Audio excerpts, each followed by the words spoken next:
Welcome to News Today with WW News Today. I'm Tom Corliss. Here now the news for December 9th, 2019.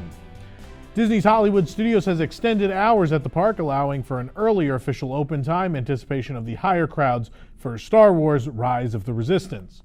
While the official opening time these past few days has been set at 9 a.m., the park has been quietly opening as early as 6 a.m. Mind you, it seems now they're settling in at 6:30, but nonetheless guests are showing up as early as 3 or 4 in the morning to line up. These times, of course, have not officially been announced anywhere. Starting December 9th, the official park open will be at 8 a.m. every day, except for Sunday mornings when extra magic hours are offered. This opening time will remain in effect through January 4th. I'll let you know, get there way before that. If you really want to get Rise of the Resistance done, if you want to get it early enough to not have to sit at that park all day from park open to park close, get there at least by 6 a.m., if not a little bit earlier. You'll get an early boarding group. You should be fine. Also, you can get the whole park done. I wouldn't go on the extra magic hours morning. We went on the EMH morning and couldn't get anything done. So I would tell you, we went again this morning for regular park opening, no extra magic hours on this Monday, and we had done Smuggler's Run and Slinky Dog Dash before we were even called for our boarding group. So if you want to make the most of your time at the park, that would be my suggestion. Star Wars Rise of the Resistance has been using, as we just talked about it, using a boarding group system to permit guest entry to the new ride since it opened on Thursday in Star Wars Galaxy's Edge at Hollywood Studios. Some love the system for allowing them to go do other things instead of waiting in a long line, while those who arrive later sometimes find all the boarding groups are gone even before the posted park opening time. If one arrived early enough in the last few days, or the first few days of this offering, I would say, it was possible to grab at least one of the earliest boarding groups, get into the attraction, and then book another before they ran out for the day. However, as of Sunday, December 8th, guests are now only permitted to have one boarding group per day by the My Disney Experience app. This change will allow more guests to experience the attraction daily, but again leaves little advantage to the extra magic hours offering, since the attraction doesn't even actually operate during those hours for resort guests. This week, a video surfaced showing two guests in the 1900 scene of Walt Disney's Carousel Progress at the Magic Kingdom. One guest in the video proceeded to, quote-unquote, use the butter churn on stage. Sorry, it's ridiculous. The second guest attempted to remove the blue-shirted guest from the stage to no avail. The guest instead laid on the floor near Rover and refused to budge. It's unknown whether the defiant guest was disabled, intoxicated, or whatever the cause may have been. However, he was eventually removed from the stage. Reportedly, guests were unable to exit the performance for 3 further showings because of the incident. Accounts of the incident vary between guests, with some stating fellow guests assisted in removing the individual, while others reported that a cast member eventually intervened. While details are currently foggy, there is one thing for sure: do not attempt to enter sets of any attraction or show. You will be considered a trespasser and could potentially face removal from the park, fines, or even a ban from Disney. They've done it for much less, I will assure you. The video can be seen on wdwnt.com.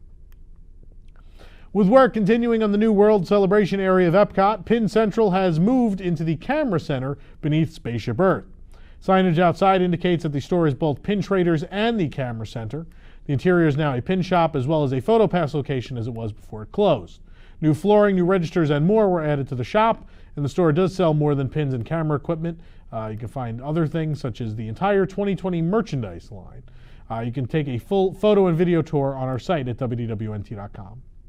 Meanwhile, to remark, Pin Traders is still open, but not as Pin Traders. They're selling mostly hats and some limited edition pins. It's weird. I don't know why they're not just closed yet. Construction is well underway on the temporary Starbucks near the refreshment port at Epcot. The projected target date for opening is Friday, December 20th. It appears that the building is rather small. The presence of large windows and no doors would probably mean it's an outdoor pickup-only kiosk rather than a location with seating or one you can enter. Additionally, the paneling on the side indicates that the store will follow Starbucks' current aesthetic and design language for new shops. The temporary location will offer a selection of Starbucks beverages, pastries, and breakfast sandwiches. Guests visiting Animal Kingdom on Tuesday, January 14th should rise to the challenge, or Siva Ko, and visit Pandora, the World of Avatar, early, as the land will close 2 hours before the rest of the park. Flight of Passage and Navi River Journey, along with Satuli Canteen, Pangu Pangu refreshments, and Wind Traders are currently scheduled to close at 6 p.m. on that day, 2 hours ahead of the 8 p.m. park closing. No reason for the early closure has been given at this time, but the rest of Animal Kingdom's attractions, restaurants, and shops will maintain their typical operating hours. After months behind construction walls, the stage for the Winged Encounters The Kingdom Takes Flight bird show at Animal Kingdom finally debuted a new permanent space. Stage area features carved wood chameleons, otters, and a ram, along with other animals.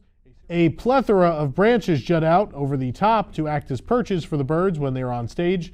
A warm recessed lighting is tucked away along the bottom of the stage for nighttime illumination, and it looks like an extension of the Tree of Life itself with similar carved animal motifs.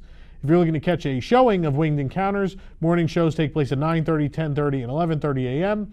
Afternoon encounters take place at 1:30, 2:30, and 3:30. Monorail Black has debuted an all-new interior plus some snazzy red deltas painted onto the exterior. The interior is totally redone. Gone are the teal seats and the wall carpet. Even the floor and the wall paneling were redone. New warning signs were installed for the doors, and gone are the temporary stickers seen on the other monorail trains. Cast members also informed us that the newly installed seats are slightly cushier than the ones on the refurbished silver and green monorails.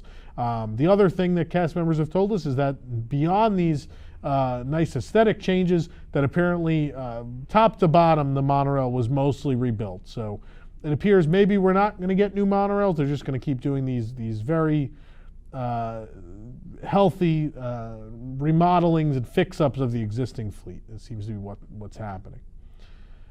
Menus have been released for Bar Riva and La Petite Cafe, 2 new lounges coming to Disney's Riviera Resort when it opens on December 16th, 2019.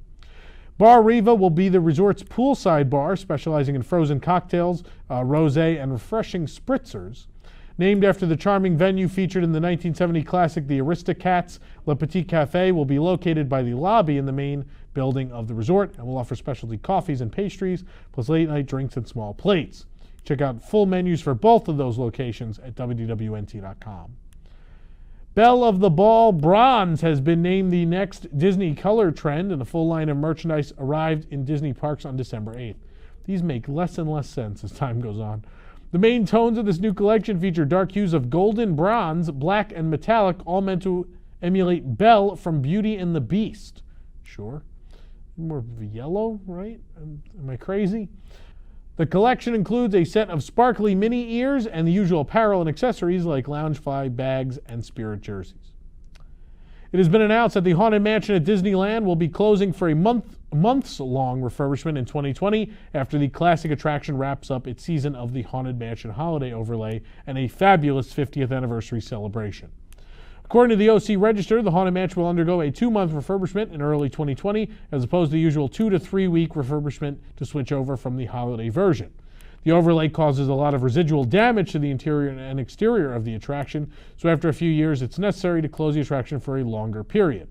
The refurb will begin starting January 21st and marks the 3rd attraction at Disneyland to be going under refurbishment in the coming year.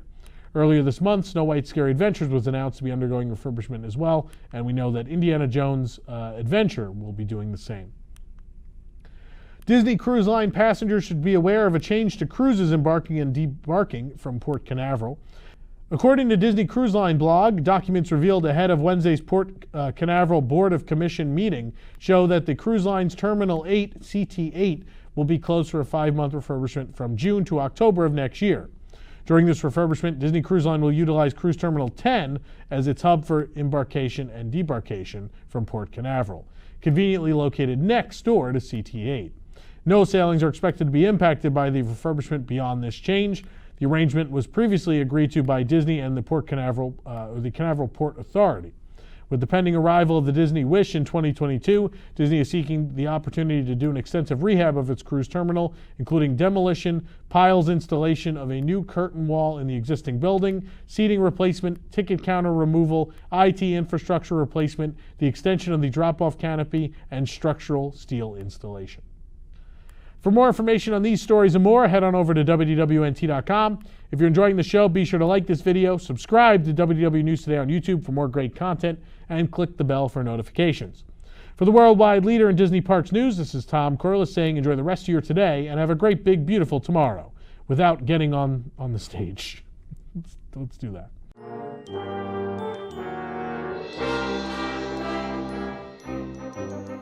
day.